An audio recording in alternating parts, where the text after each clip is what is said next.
કેન્દ્રીય મંત્રી જીતનરામ માંઝી શું કહી રહ્યા છે જુઓ વિડીયો। जो नवादा की घटना घटी है, दुखद घटना घटी है, लेकिन उसी कड़ी में है कि हमारे शेड्यूल कास्ट के लोग वहाँ पर ज़मीन पर रह रहे थे। जो भू माफिया लोग हैं उनकी गिद्ध दृष्टि लगी हुई थी कि 5-6 एकड़ ज़मीन है वो, इस पर हरिजन इतना दिन से बसा हुआ है, इसको भगाओ। इसके लिए केस मुकदमा भी चल रहा था। 144 का मुकदमा भी नवादा सिविल कोर्ट में चलाई जा रही है।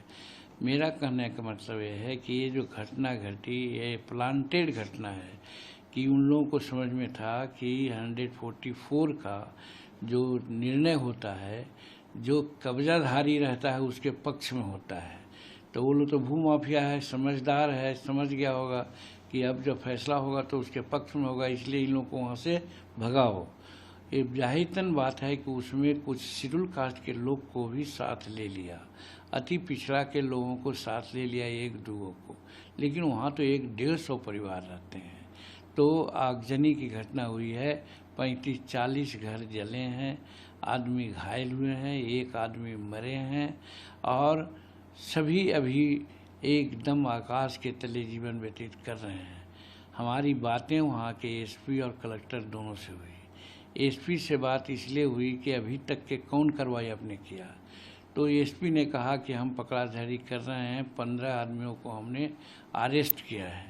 उसमें यादव परिवार के हैं, उसमें मल्लाह यानी जब क्या उसको कहते हैं वो परिवार के हैं और कुछ दुसाध परिवार के हैं। और हम इसमें इन्वॉल्व लोगों की खोज कर रहे हैं, किसी को हम छोड़ेंगे नहीं। हमने कहा कि आप केस दर्ज किए कि नहीं, तो केस दर्ज हुआ है शेड्यूल कास्ट एट्रोसिटी एक्ट के तहत। इस पर हमने कहा कि जब शेड्यूल कास्ट एट्रोसिटी एक्ट के तहत केस दर्ज हुआ है तो शीघ्रातिशीघ्र उस छेद के अनुसार जो उन लोगों को मिलना चाहिए मुआवजा शीघ्र से शीघ्र दीजिए और अंतिम परिणति शीघ्र से शीघ्र कीजिए कि किसकी गलती है। कलेक्टर से हमारी बात हुई, वहाँ के डीएम से बात हुई, क्योंकि वहाँ के कार्यकर्ता हमसे बोल रहे थे।